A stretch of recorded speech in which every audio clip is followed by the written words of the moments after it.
Audio 5। Kazakhstan की राजधानी अलमाता के क्षेत्र में खुली पहाड़ी पर सूर्य के माध्यम से वर्ण चिकित्सा का एक केंद्र चलाया जा रहा है। इसकी सफलता का अनुपात औषधि चिकित्सा की तुलना में कहीं अधिक है। दमा, चर्म रोग, अपच, अनिद्रा, रक्तचाप जैसे स्थायी प्रकृति के रोगियों को इस आधार पर विशेष लाभ मिला है। यह लोग औषधि चिकित्सा के फेर में वर्षों का समय और धन गंवा चुके थे। 70 से 82% के अच्छे होने की सूचना है। जिन्हें पूरी तरह लाभ नहीं हुआ, वे भी अपेक्षाकृत संतोषजनक सुधार लेकर वापस लौटे। केंद्र में 5 मीटर का एक आयताकार फ्रेम लगा है। उसमें अनेक रंगों के कांच आवश्यकतानुसार फिट किए गए हैं।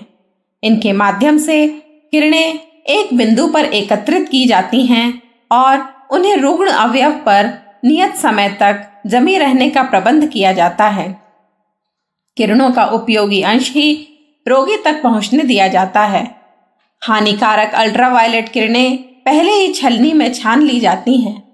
एक स्थान पर प्रायः 15 मिनट यह ताप दिया जाता है। चिकित्सा कोर्स 1 महीने का है। सुधरे हुए रोगियों को देखकर हर वर्ष प्रवेश के इच्छुकों के आवेदन बढ़ते जा रहे हैं। स्थान पूरा हो जाने पर उसके विस्तार का नया प्रबंध किया जा रहा है। प्राकृतिक चिकित्सा के मर्मज्ञ वर्नर मैक फेडन का कथन है, यदि किसी में बीमार रहते हुए भी जीवित रहने की शक्ति है तो यह भी विश्वास किया जाना चाहिए कि वही जीवनी शक्ति उसे रोग से मुक्त कर सकने में भी पूरी तरह सक्षम है। यही सौर वर्ण चिकित्सा का मूलभूत आधार है। जैव वैज्ञानिक इन्यूशियन ने सूर्य किरणों के विश्लेषण के समय पाया कि जैविक क्रियाकलापों में खर्च हुई शक्ति का 660 से 680 मिली माइक्रोन तक अंश मनुष्य किस प्रकार किरणों से ग्रहण कर लेता है, उसे सौर वर्णकर्ण स्पेक्ट्रम के नारंगी रंग के हिस्से के अध्ययन द्वारा ठीक ठीक जाना जा सकता है।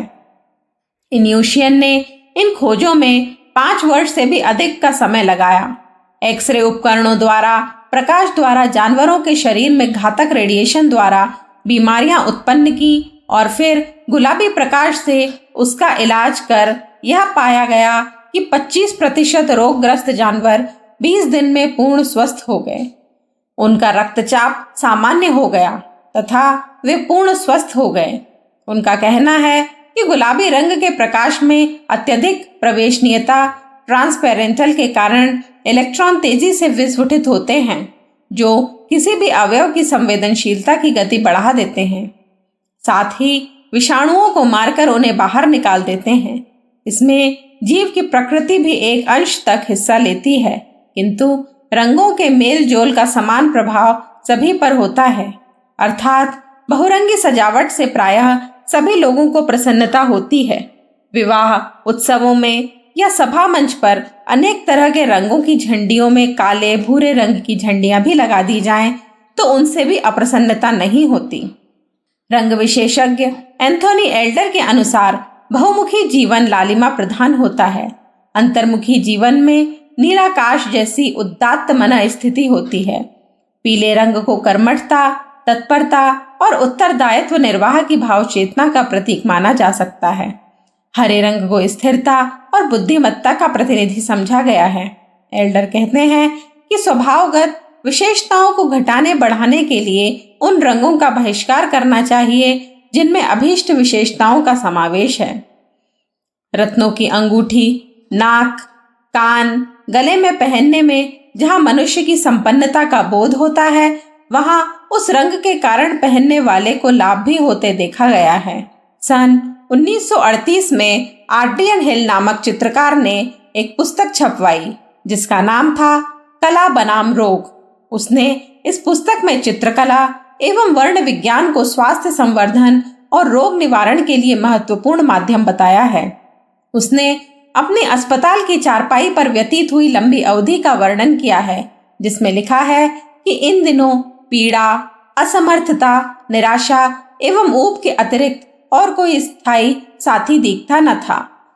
डॉक्टर और नर्स अपना अपना काम करके चले जाते, पर निरंतर साथ रहने को कोई तैयार न था। अतः मैंने समीपवर्ती मेज पर रखे हुए एक गुलदस्ते से मित्रता जोड़ी और उसमें लगे हुए रंग बिरंगे तथा विभिन्न आकार प्रकार के फूलों को रुचिपूर्वक देखना आरंभ किया। कितने कोमल और कितने उमंग भरे थे वे सब। बच्चों जैसी मुस्कान बिखेरते देखा उन सबको तो मेरा मन बहुत हल्का हो गया और उन्हीं की बिरादरी में सम्मिलित हो गया। इस नए सहचरत्व में नया जीवन मिला और मन की मुरझाई दूब फिर से हरी भरी हो गई। मेरे स्वास्थ्य सुधार में इस नई बिरादरी ने डॉक्टरों और औषधियों से किसी भी प्रकार कम सहायता नहीं की। अस्पताल से छुट्टी पाने के उपरांत उसने अपने पुराने प्रकृति पर्यवेक्षण वाले रुझान को कला में सम्मिलित करने और आजीविका का आधार बनाने का निश्चय किया। फलतः सतत अभ्यास से न केवल प्रकृति चितेरा बना वरन अन्य स्तर की कलाकृतियां बनाने में भी समर्थ हो गया। उसने अपनी चित्र चिकित्सा चलाई, जिसका आधार रंगों को दृश्य रूप में प्रस्तुत करके रोगियों की मनोदशा में परिवर्तन करना था। यह समझने समझाने में देर नहीं लगी कि मानसिक परिवर्तन का किस प्रकार स्वास्थ्य सुधार के साथ सघन संबंध है। रोगी बढ़ते हुए और अच्छे होते गए। उसने अन्य अस्पतालों को भी अपनी सेवाएं दी और विशेषतया विकृत मन स्थिति वाले रोगियों को रंग उपचार से प्रभावित करने का सिलसिला शुरू किया। इस प्रयास में आशाजनक सफलता मिली। ठीक ऐसा ही प्रसंग एक यहूदी चित्रकार का भी है। उसका नाम था हिमन सिनाल। वह सर्वप्रथम बाल मनोरंजन के लिए रंग बिरंगे चित्र बनाता था और उनमें पेड़ पौधों, फूलों तथा पशु पक्षियों की आकृतियां बनाकर रंगों से सुसज्जित करता था। जब उसकी आकृतियां बालकों में लोकप्रिय हुई तो उसमें बड़ों के लिए भी इस कला का लाभ देने का निश्चय किया। उसने सैकड़ों चित्र बनाए। वे कला प्रधान नहीं थे वरन विभिन्न मनुष्यों की मानसिक स्थिति का समाधान संवर्धन करने के लिए उन्हें बनाया गया। लेखा जोखा लेने पर अपने समय का यह अभिनव प्रयोग बहुत सफल भी रहा और सराहा भी गया। प्रख्यात कलाकार माइकल एंजेलो के रोम के गिरजाघरों में बनाए गए रंगीन चित्र अपनी कलाकृति के कारण तो प्रख्यात हैं ही, रंगों के सम्मिश्रण से उन पवित्र स्थानों में अद्भुत प्रभावों की प्रतिक्रिया असाधारण होने के कारण भी उन्हें अद्भुत विलक्षण माना जाता रहा है। ग्रीक, रोमा, इजिप्ट में देवी देवताओं के गुण और रंग निर्धारित हैं। उन देवताओं की पूजा के लिए भी उसी रंग की वस्तुएं प्रयुक्त होती हैं। भारतवर्ष में 4 वर्णों की संगति 4 रंगों से बिठाई गई है। ब्राह्मण का पीला, क्षत्रिय का लाल, वैश्य का नीला और क्षूद्र का काला बताया गया है। चेकोस्लोवाकिया में बच्चों को बपतिस्मा कराते समय गिरजे में लाल तौलिए से ढककर ले जाया जाता है। आयरलैंड में केसरिया रंग बड़प्पन का प्रतीक माना जाता है। पुरातन चीन की युवतियां अपने पतियों और प्रेमियों को आकर्षित वशवर्ती किए रहने के लिए अपने वस्त्रों का आवश्यकतानुसार उपयोग करती रही हैं। उनकी मान्यता थी कि सफेद रंग के प्रभाव से पुरुष कोमल बन जाते हैं। पीले रंग से उन पर वसंत बहार आती है।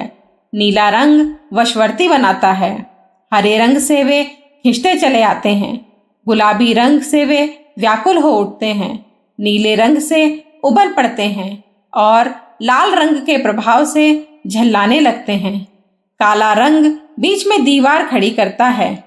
रंग हमारे जीवन में कितनी महत्वपूर्ण भूमिका निभाते हैं इसका एहसास हमें सहज हो नहीं पाता। कई ऐसे व्यावहारिक उदाहरण देखने को मिलते हैं जिनमें जरा से रंग परिवर्तन से अद्भुत परिणाम देखने को मिले हैं। इंटीरियर डेकोरेशन वास्तुकला की एक अभिनव विद्या है। इसमें यही प्रशिक्षण दिया जाता है कि रहने वाले व्यक्ति की मन स्थिति, उसके परिकर, कार्य के अनुरूप ही रंगों का चयन किया जाए। इसी प्रकार शिकागो के एक अस्पताल के ऑपरेशन थिएटर को भीतर से हरा पोतने पर देखा गया कि रोगी अपेक्षाकृत जल्दी बेहोश हो जाते हैं और देर तक उसी स्थिति में बने रहते हैं। एक कारखाने के मजदूर आपस में लड़ने झगड़ने अधिक लगे। काम में भी शिथिलता आई। इस पर कारखाने की मशीनों पर जो काला रंग पुता था वह हटाकर हरा रंग कराया गया और अगले ही सप्ताह लड़ झगड़ बंद हो गई। रंग वस्तुतः जीवन की हर गतिविधि को प्रभावित करते हैं। इनके विषय में जितनी भी जानकारी उपलब्ध है यद्यपि कम है, किंतु है बड़ी रोचक। पान अमेरिकन एयरवेज के सामने एक संकट आया। वहां यात्रियों को आकाशीय बीमारी मितली की शिकायत बढ़ गई। कारणों की खोज करते हुए उसके भीतरी भाग की पुताई बदली गई। चॉकलेटी के स्थान पर हरा रंग कराया गया। साथ ही उभरी हुई शिकायत भी दूर हो गई। इसी प्रकार फ्रांस के एक शहर की घटना है। वहां एक रेस्टोरेंट के ग्राहक घट गए और जो खाते थे उसकी मात्रा कम हो गई। इस होटल के मालिक ने उसका रंग बदलवाकर नारंगी करा दिया। फलतः दोनों ही शिकायतें दूर हो गईं। एक महिला अपनी क्रियाशक्ति घटा बैठी थी, उदास और शिथिल रहती थी। उसे नए सिरे से पीले कपड़े पहनाए गए और वह ठीक हो गई। एक गठिया की मरीज महिला नारंगी रंग के कपड़े पहनने पर ठीक हुई। साबुन में पड़े रंगों के प्रभाव का अध्ययन करने पर पता चला कि वे स्नान करने वाले पर न केवल अपने रसायनों का वरन रंगों का भी प्रभाव छोड़ रहे थे। विश्वविख्यात मनोचिकित्सक डॉक्टर गोल्ड स्फेन ने भिन्न भिन्न रोगों, कठिनाइयों एवं कुंठाओं से ग्रसित लोगों पर किए गए रंगों के प्रयोगों का विस्तृत विवेचन new England journal of medicine में करते हुए लिखा था कि रोजमर्रा के जीवन में प्रयुक्त होने वाले अथवा आकर्षण हेतु पहने जाने वाले वस्त्राभूषणों के रंगों का मानव शरीर पर कितना व कैसे प्रभाव होता है। उनका निष्कर्ष था कि रंगों में परिवर्तन के माध्यम से अनेकों मनोविकार तथा मनोशारीरिक रोगों का शमन संभव है।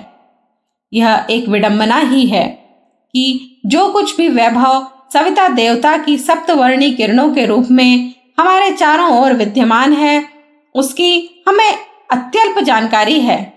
सृष्टा ने सब कुछ सौद्देश्य रचा है। उस लीला जगत को यही परिप्रेक्ष्य में समझकर यदि उससे लाभ उठाने का प्रयास किया जाए तो निश्चित ही ब्राह्मी चेतना के अनुदानों को अपने अनुकूल बनाया जा सकता है।